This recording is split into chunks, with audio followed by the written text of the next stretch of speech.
Hello दोस्तों, मेरा नाम है योगेश कुमार और स्वागत है आपका आपके अपने यूट्यूब चैनल स्टडी फाइन पे। दोस्तों, आज हम पाइप एंड सिस्टम से पार्ट 2 देखने जा रहे हैं। इसका एक पार्ट मैंने ऑलरेडी अपलोड कर दिया है, तो जिन बच्चों ने अभी तक वो पार्ट नहीं देखा है उनको मैं डिस्क्रिप्शन में लिंक दे रहा हूँ, वहां से वो देख सकते हो या आप प्लेलिस्ट से जाकर के भी देख सकते हो। तो चलिए दोस्तों, स्टार्ट करते हैं आज का वीडियो और जानते हैं कुछ एडवांस लेवल की प्रॉब्लम्स।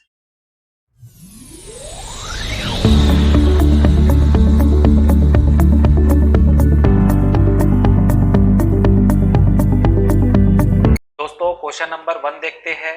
एक पाइप 60 मिनट में एक टैंक को खाली कर सकता है। एक दूसरा पाइप है जिसका व्यास पहले पाइप का दोगुना है। इसे खाली करने के लिए टैंक के साथ जुड़ा हुआ है। एक साथ दोनों पाइप टैंक को कितने समय में खाली कर सकते हैं? तो दोस्तों, क्वेश्चन आपको समझ में आया होगा।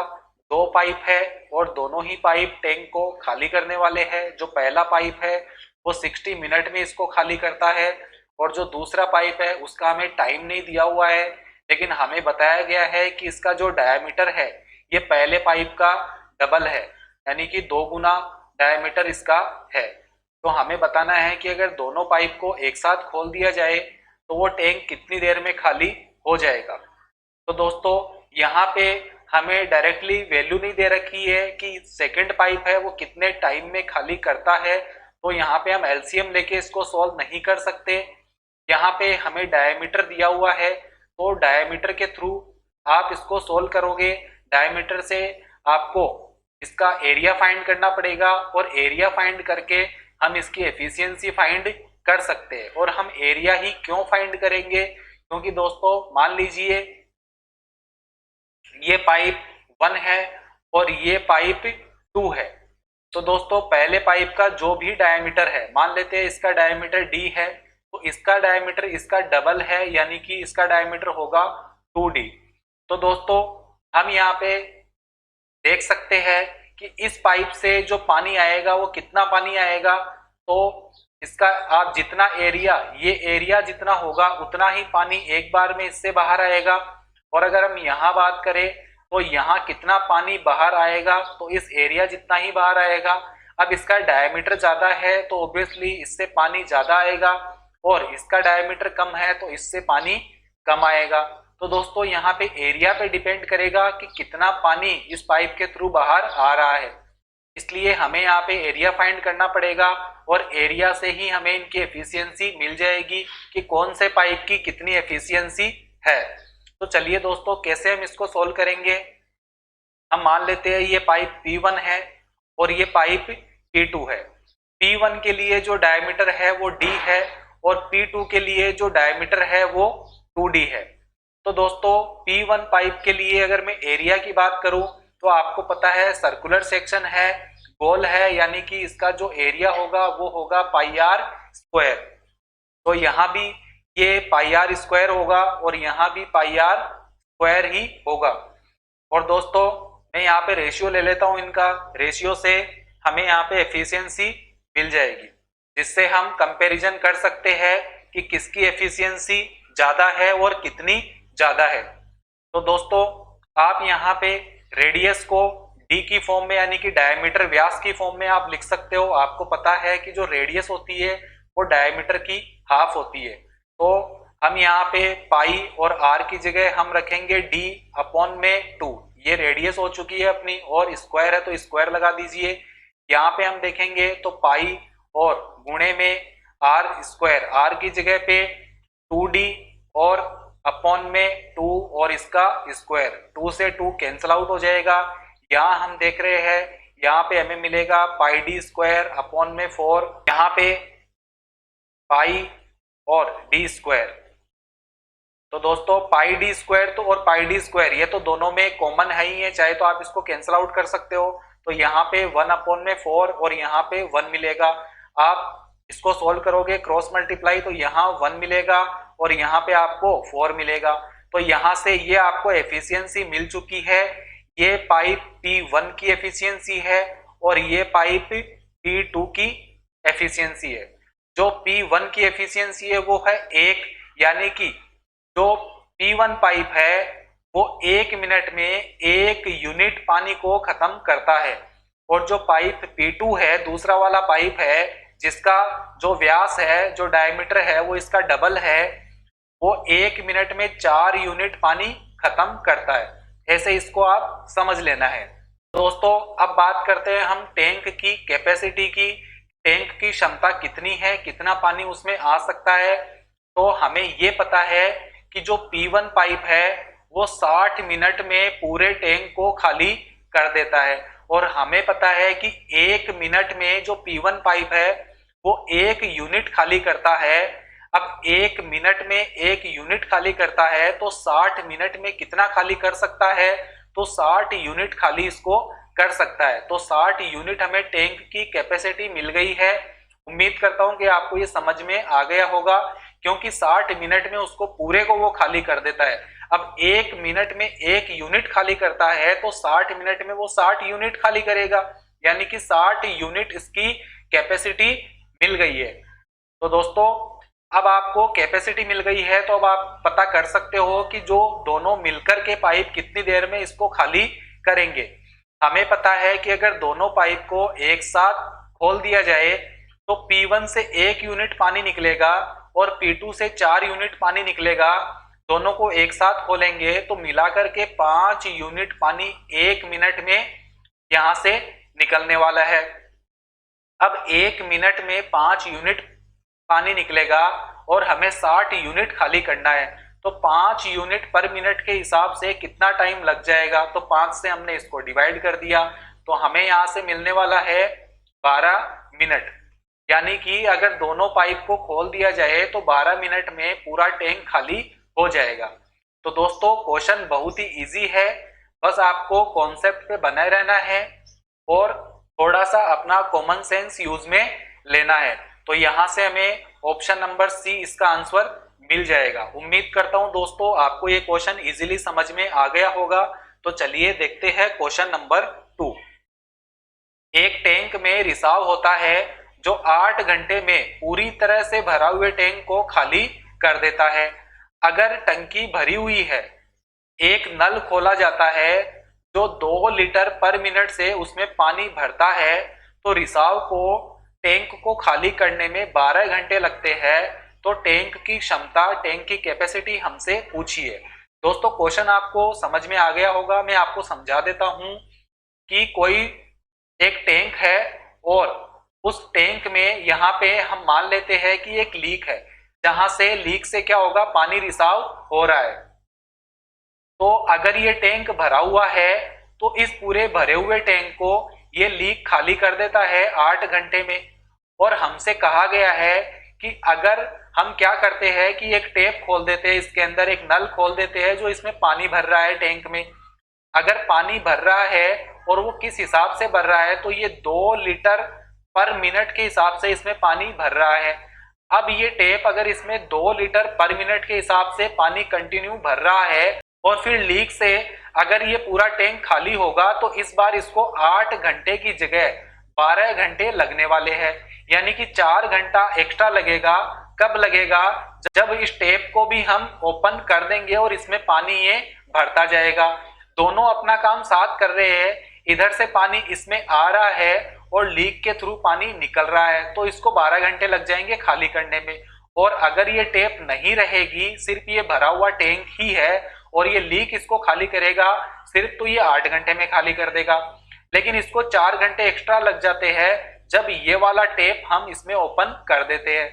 तो ये तो क्वेश्चन अपना हो गया और हमें बताना है कि इस टैंक की कैपेसिटी कितनी है। तो कैसे इसको सोल्व करेंगे, आइए देखते हैं। दोस्तों आपको पता है कि 12 घंटे में अगर ये इसको खाली करता है, कब करता है, जब ये टैप भी ओपन है। अब ये टैप भी इसमें चल रहा है और ये 12 घंटे में खाली हो रहा है। इसका मतलब 12 घंटे तक इस टैप ने भी अपना काम किया है और इस लीक ने भी अपना काम किया है। दोनों एक साथ चल रहे हैं। ये इसमें पानी डाल रहा है और यहाँ से पानी निकल रहा है, तब ये 12 घंटे में खाली हो जाता है। यानी कि 12 घंटे तक इस टैप ने इसमें कितना पानी डाला है उतना ही तो पानी इसमें से 12 घंटे में बाहर निकलेगा। तो आप देख लीजिए 12 घंटे में टैप ने कितना पानी इसमें डाला है। हमें पता है कि 2 लीटर पानी डालता है वो 1 मिनट में, अगर हम टेप की बात करें। अब 2 लीटर अगर 1 मिनट में डालता है तो मैं आपसे बोलूं कि 60 मिनट में कितना डालेगा, तो आप 60 से गुणा करोगे तो 60 मिनट का आ जाएगा, या मैं कहूं 1 आवर का आ जाएगा। तो 60 मिनट में कितना आ जाएगा, तो यहां भी जब हम 60 से गुणा करेंगे तो हमें 120 लीटर मिलने वाला है। यानी कि 1 घंटे में 120 लीटर पानी उस टैंक में आ रहा है। तो उस टैंक में 1 घंटे में 120 लीटर पानी आ रहा है, और 12 घंटे तक अगर वो टेप चला है तो गुणा इसको 12 भी करना पड़ेगा। तो 12 घंटे में कितना आ जाएगा, तो इसको भी गुणा 12 हमें करना पड़ेगा। तो यहां से हमें ये मिल जाएगा, जब 12 को 120 से आप गुणा करोगे तो आपको मिलेगा 1440 लीटर। कितनी देर में? 12 घंटे में। यानी कि 12 घंटे में इसने 1440 लीटर पानी इस टैंक में डाला है, और 12 घंटे में इतना ही पानी इससे बाहर निकला होगा लीक के थ्रू। और हमें कैपेसिटी बतानी है। तो दोस्तों ध्यान रहे, ये कैपेसिटी नहीं है, ये आप कैपेसिटी मत समझ लेना। ये 12 घंटे में इस टेप ने इसमें कितना पानी डाला है वो है, ये कैपेसिटी नहीं है टैंक की, क्योंकि ये लीक भी तो अपना काम कर ही रहा है, साथ में यहां से कंटिन्यू पानी निकल भी रहा है, इसलिए ये कैपेसिटी नहीं है। ये इतना पानी होल्ड करके रखता है नहीं रखता है हमें ये पता नहीं है। हमें इतना पता है कि 12 घंटे में टेप ने इतना पानी डाला है और इसने इतना निकाला है। तो कैपेसिटी हम कैसे निकालेंगे? आपको ये दे रखा है कि अगर ये टेप नहीं हो, अगर ये टेप नहीं होगा तो ये लीक इसको 8 घंटे में खाली करता है भरे हुए टैंक को। यानी कि हमें ये पता है कि 12 घंटे में ये इतना पानी यहां से निकलता है। अगर ये टेप ना हो तो ये 8 घंटे में खाली कर देता है। लेकिन इसको 12 घंटे क्यों लगे? ये 12 घंटे इसीलिए तो लगे क्योंकि टेप ने 1440 लीटर पानी उसमें डाल दिया टैंक में, तो इतना पानी इसने और खाली किया है। तो इतना पानी और खाली करने के लिए इसको 4 घंटे एक्स्ट्रा लगे हैं। यानी कि यहां से हमें ये समझ में आता है कि इसको जो ये 4 घंटे एक्स्ट्रा लगे हैं लीक को, वो इस 1440 लीटर पानी को खत्म करने के लिए लगे। यानी कि 1440 लीटर पानी खत्म हुआ है, तो इतना डिफरेंस आया, 4 घंटे का डिफरेंस आया। यानी कि 4 घंटे एक्स्ट्रा लग गए उस लीक को।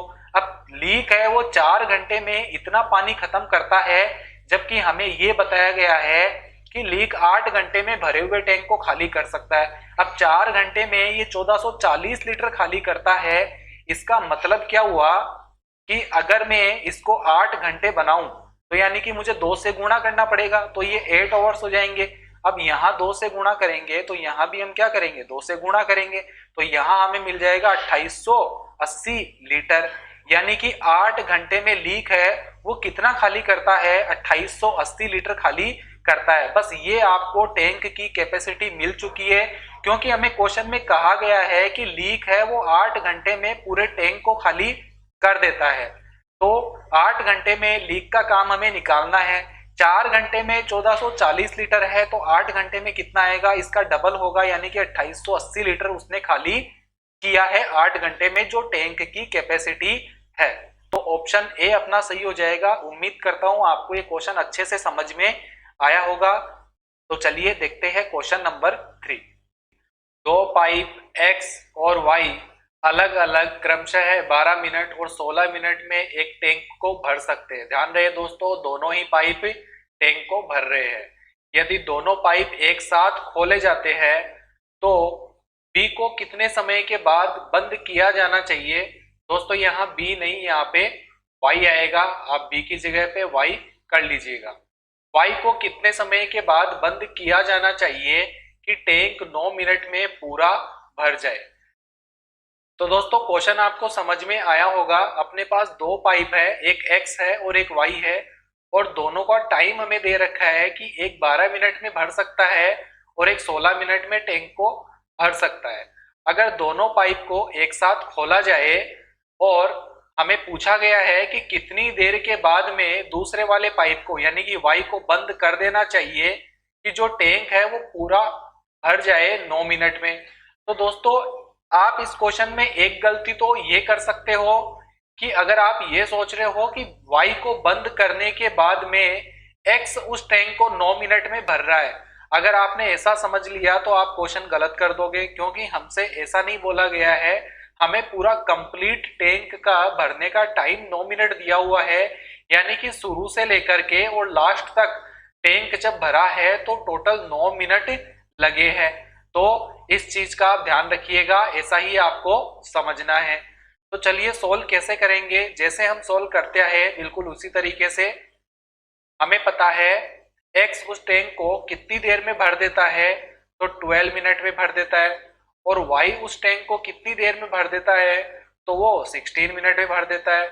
और अगर मैं टोटल कैपेसिटी की बात करूं तो वो हमें इसका एलसीएम मिल जाएगा, जो हमें मिलेगा 48। अब एलसीएम मिल गया है यानी कि टोटल कैपेसिटी मिल गई है, तो मुझे पर मिनट एफिशिएंसी इनकी मिल जाएगी। मैं 48 को डिवाइड करूंगा 12 से तो यहाँ 4 मिलेगा, और 16 से डिवाइड करूंगा तो यहाँ 3 मिलेगा, यानी कि पर मिनट एफिशिएंसी मुझे मिल चुकी है 4 और 3। हम ये कह सकते हैं कि जो एक्स पाइप है वो 1 मिनट में 4 यूनिट उस टैंक को भर सकता है, और जो वाई पाइप है वो 1 मिनट में 3 यूनिट उसको भर सकता है। और हमसे बोला गया है कि दोनों पाइप को एक साथ खोल देते हैं, तो बी को कितने समय के बाद बंद किया जाना चाहिए कि टैंक 9 मिनट में पूरा भर जाए। तो यहां से दोस्तों आपको एक इक्वेशन बनानी पड़ेगी। इक्वेशन कैसे बनेगी, मतलब हमसे ये कहा गया है कि शुरू में x और y दोनों मिलकर के काम कर रहे हैं, यानी कि दोनों को एक साथ ओपन कर दिया गया। अब हमें पता नहीं है कि इन दोनों ने मिलकर के कितनी देर तक उस टैंक को भरा है। मैं मान लेता हूं कि t टाइम तक उस टैंक को इन दोनों ने मिलकर के और फिर भरा है। और आगे क्या हुआ, आगे प्लस लगा करके आप देखिए कि भाई y को बंद कर दिया गया, तो आगे कौन भर रहा है, आगे x भर रहा है। और x कितनी देर के लिए भर रहा है उसको, यानी कि x जो पाइप है वो कितनी देर के लिए चला है। अब हमें पता है कि टोटल टाइम तो 9 मिनट ही लगे हैं। 9 में से शुरू का जो t टाइम है तब तक तो x और y ने काम किया, t के बाद में कितना टाइम बचा जिसमें सिर्फ x ने काम किया है, तो मुझे पता है 9 टोटल टाइम लग रहा है, t तक इन लोगों ने काम किया है, तो बचा हुआ टाइम क्या होगा 9 माइनस टी। और इतने टाइम किसने काम किया है, x ने काम किया है। और इस तरीके से पहले इन दोनों ने t टाइम तक काम किया, फिर x ने 9 माइनस टी टाइम तक काम किया, और इस तरीके से वो टैंक भर चुका है और उसकी कैपेसिटी कितनी है 48। ये हमें इक्वेशन मिल चुकी है। अगर आपको ये इक्वेशन समझ में आ गई है तो आप क्वेश्चन इजीली सोल्व कर लोगे। तो चलिए दोस्तों वैल्यू पुट कर दीजिए और आंसर निकाल लीजिए। हमें पूछा क्या है, कितनी देर बाद y को बंद किया गया, तो कितनी देर के बाद t टाइम तक तो y चला है, उसके बाद बंद कर दिया गया, यानी कि t की वैल्यू ही आपको फाइंड करनी है। तो t की वैल्यू आप फाइंड कर लीजिए। x प्लस y, तो x और y की एफिशिएंसी आपको पता है, x 4 यूनिट के हिसाब से काम करता है, y 3 यूनिट के हिसाब से काम करता है। दोनों ने मिलकर के t टाइम तक काम किया, उसके बाद सिर्फ x ने काम किया, और x की एफिशिएंसी है 4 मल्टीप्लाई 9 माइनस टी और इक्वल में 48। यहाँ से आप सोल्व कीजिए और t की वैल्यू निकाल लीजिए। 4 और 3 ये 7t हो गया, प्लस ये 36 हो गया, माइनस 4t हो गया, और बराबर में 48। मैंने ब्रैकेट को ओपन कर दिया है। 7t और माइनस 4t कितना होता है, 3t होता है, और 36 को उधर में ट्रांसफर कर दूंगा तो ये 48 में से माइनस होकर के और यहाँ बनेगा अपने पास 12। तो 3t की वैल्यू 12 आ गई है दोस्तों। तो t की वैल्यू कितनी आ गई है, तो आप यहाँ से कैंसिल आउट कर सकते हो। आपको मिल चुका है 4 मिनट। यानी कि दोस्तों शुरू में x और y ने मिलकर के t टाइम तक यानी कि 4 मिनट तक काम किया है, उसके बाद y को बंद कर दिया गया, और हमसे यही पूछा है कितनी देर के बाद y को बंद किया गया। तो हमें इसका आंसर 4 मिनट मिल चुका है। हम ऑप्शन सी के साथ जाएंगे। उम्मीद करता हूं आपको ये क्वेश्चन समझ में आया होगा। तो चलिए देखते हैं क्वेश्चन नंबर 4। क्वेश्चन 4 देखते हैं।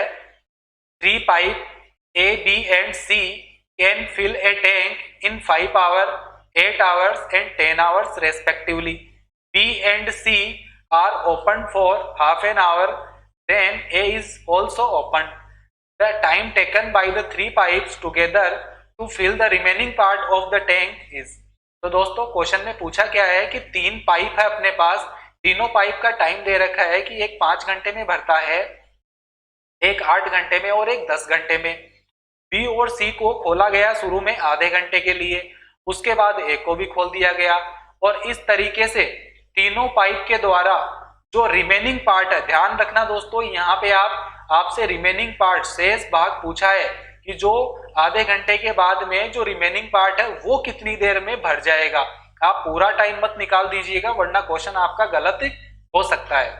तो दोस्तों कैसे हम इसको सॉल्व करेंगे, चलिए देखते हैं। तीन पाइप है तो एक ए है, एक बी है और एक सी है। ए को कितना टाइम लगता है, 5 आवर्स लगते हैं। बी को कितना टाइम लगता है, 8 आवर्स लगते हैं। और सी को कितना टाइम लगता है, तो 10 आवर्स लगते हैं। हम यहाँ पे इनकी टोटल कैपेसिटी हम उसकी निकाल सकते हैं कि उस टैंक की कैपेसिटी कितनी है, जो कि इनका एलसीएम आ जाएगा। और एलसीएम कितना मिल जाएगा आपको यहाँ पे, 40 मिल जाएगा। और उसके बाद में अगर मैं बात करूं तो आप इसकी पर घंटे की एफिशिएंसी निकाल सकते हो। 40 को 5 से भाग करोगे तो आप यहाँ पे 8 मिल जाएगा आपको, यहाँ पे आपको 5 मिल जाएगा और यहाँ पे आपको 4 मिल जाएगा। यानी कि ए 1 घंटे में 8 यूनिट भरता है, बी 1 घंटे में 5 यूनिट भरता है और सी 1 घंटे में 4 यूनिट भरता है। यह आपको पता चल चुका है। तो आप देख लीजिए अब आपको किस तरीके से इनसे काम करवाना है या किस तरीके से ये भर रहे हैं। तो शुरू में बी और सी को आधे घंटे के लिए खोला गया, तो बी और सी दोनों मिलकर के आधे घंटे तक काम करते हैं। तो आप देख लीजिए अगर दोनों से मैं 1 घंटे काम कराऊं तो आपको पता है बी और सी दोनों मिलकर के 1 घंटे में कितना काम कर लेते हैं। तो बी करता है 5 यूनिट और सी करता है 4 यूनिट, यानी दोनों मिलकर के 9 यूनिट काम कर लेते हैं। लेकिन कितनी देर में, 1 घंटे में करते हैं। ये हमसे तो आधे घंटे का ही बोला है, 1 घंटे में 9 यूनिट, तो आधे घंटे में कितना करते हैं, तो आधे घंटे में इसका आधा कर दीजिए यानी कि 4.5 यूनिट काम ये आधे घंटे में कर लेते हैं। तो दोस्तों शुरू में 40 यूनिट में से आधे घंटे में 4.5 यूनिट काम तो इन लोगों ने कर ही लिया, तो काम बचा कितना, 40 में से 4.5 को आप माइनस कर दोगे तो आपके पास बचेगा 35.5। इतना काम बचा है। अब इतना काम कौन करेगा, उसके बाद ए को भी खोल दिया गया और हमें इतना ही काम करवाना है। ध्यान रखना हमसे कहा गया है कि आधे घंटे के बाद में तीनों मिलकर के कितनी देर में भरेंगे, रिमेनिंग पार्ट की बात हो रही है। तो रिमेनिंग पार्ट कितना बच गया, ये जो 35.5 ये रिमेनिंग है 4.5 यूनिट भरने के बाद में। तो इतना काम करेंगे और कौन करेंगे, तीनों मिलकर के करेंगे। ए को भी खोल दिया गया तो तीनों मिलकर के, और आप देख लीजिए कितना टाइम लेंगे। तो ये 8 यूनिट काम करता है, ये 5 यूनिट करता है, ये 4 करता है, तीनों मिलकर के 8 और 5 13 और 4 17 यूनिट काम करते हैं 1 घंटे में। तो 17 यूनिट के हिसाब से इतना काम इनसे करवाना है, तो आप 17 से भाग कर दीजिए, यही आपका आंसर मिल जाएगा। आप इसको सोल्व कर लीजिए, डेसिमल हटाइए, 0 लग जाएगा। 5 से आप इसको कैंसिल आउट कर दीजिए, 7 टाइम कैंसिल आउट हो जाएगा, 1 टाइम हो जाएगा, 71 आ जाएगा। और यहाँ पे 5 3 जा और 5 4 जा, तो 71 अपॉन में 34 आवर्स। यही आपके क्वेश्चन का आपको आंसर मिल चुका है। ऑप्शन नंबर डी के साथ हम जाएंगे। बस दोस्तों इतना सा ये क्वेश्चन है और आप इसको इजीली सॉल्व कर सकते हो अगर आपके कॉन्सेप्ट क्लियर है तो। उम्मीद करता हूं आपको ये क्वेश्चन अच्छे से समझ में आया होगा। तो दोस्तों इसी के साथ अपना वीडियो फिनिश होता है। उम्मीद करता हूं आपको ये वीडियो पसंद आया होगा। अगर आपको ये वीडियो पसंद आया है तो आप इसको लाइक शेयर एंड सब्सक्राइब जरूर कीजिएगा और साथ में बेल आइकन को प्रेस कर दीजिएगा, जिससे जैसे ही मैं कोई वीडियो अपलोड करूं तो आपको नोटिफिकेशन मिल सके। और जुड़े रहिएगा मेरे साथ। Thank you.